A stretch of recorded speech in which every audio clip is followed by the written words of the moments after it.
कक्षा 10 की आपकी जो प्रश्नावली 7.2 है, और उसके हम 7वें वाले क्वेश्चन को इसमें सॉल्व करते हैं। इसमें लिखा है कि बिंदु ए के निर्देशांक ज्ञात कीजिए। आपको बताना है कि कोई एक हमारा बिंदु है, वो उसके आपके निर्देशांक आपको पता करना है, जहाँ ए बी एक वृत्त का व्यास है। यानी ये जो ए बी है वो एक हमारा एक सर्कल है, उसका डायामीटर है। यानी इस तरीके से आपका कोई एक वृत्त है यानी सर्कल, उसका डायमीटर क्या है आपका ए और बी। ए बी इसका क्या है डायमीटर है, यहाँ पर इसका ये केंद्र बिंदु है, जिसका केंद्र 2-3 है। यानी यहाँ पर ये जो इसका केंद्र है, इस केंद्र के जो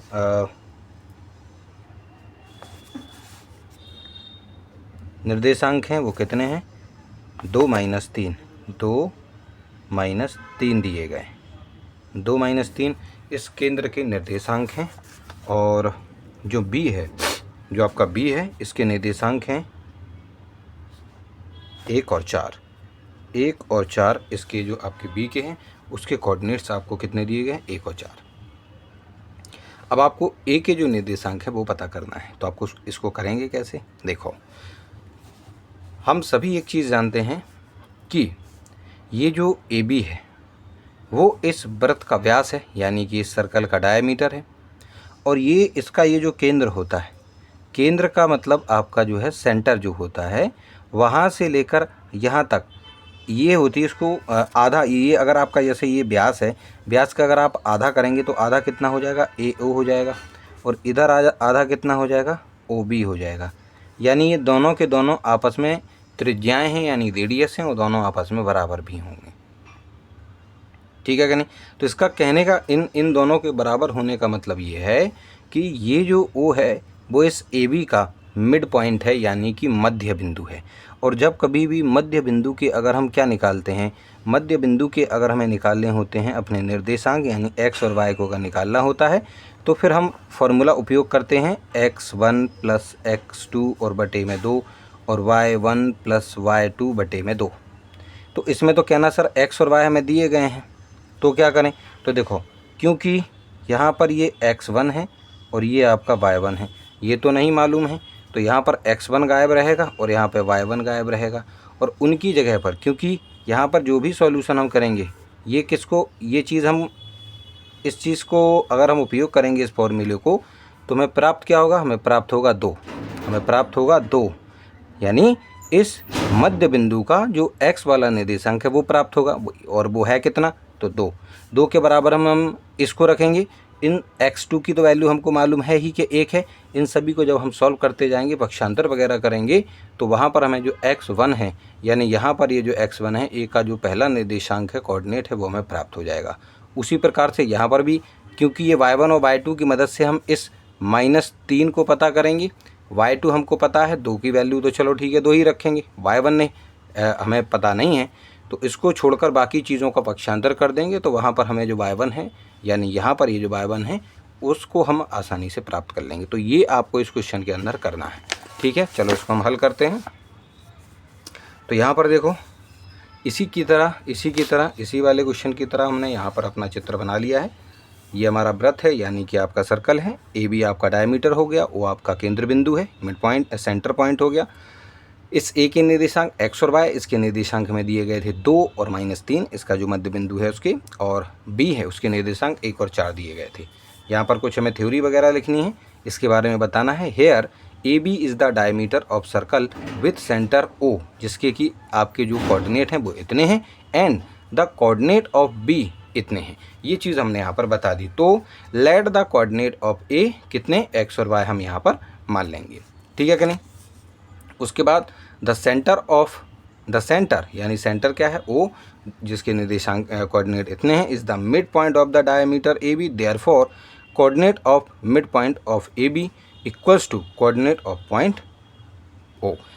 यानी इसकी हिंदी क्या मतलब होती है, यहाँ ए बी एक वृत्त का व्यास है, ए बी इस पूरे के पूरे सर्कल का व्यास है आपका, जिसका केंद्र O है, तथा B के जो निर्देशांक हैं वो इतने हैं।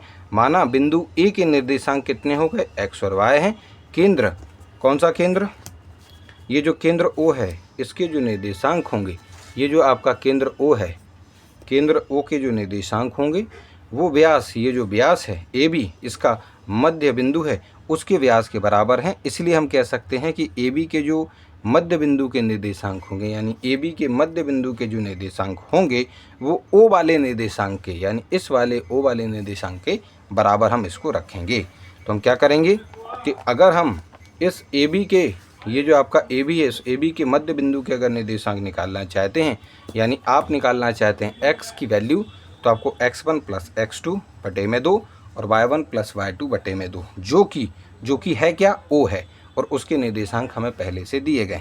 हम क्या करेंगे, x1, क्योंकि हम जानते हैं कि x1 इसको मान के चलेंगे, हम इसको x1 बोलेंगे, इसको y1 बोलेंगे, इसको x2 कहेंगे, इसको y2 कहेंगे। तो x1 के स्थान पर क्या लिखेंगे हम, x1 की जगह पर हमें x लिखना है, प्लस x2 हमारा 1 है तो x2 के स्थान पर हम 1 लिखेंगे, बटे में आपको 2 लिखना है, ठीक, कॉमा लगाइए। y1 हमारा कितना था, y1 आपका 1 है और y2 कितना है, 4 है। तो हम क्या करेंगे, y1 की जगह पर y लिखेंगे और y2 की जगह पर 4 लिखेंगे और अपॉन में यानी बटे में आपके 2 को लिख देंगे, ब्रैकेट बंद करके बराबर में आपके, क्योंकि ये 0 के निर्देशांक थे तो 2 और आपके हमने किसको लिख लिया है, -3 को।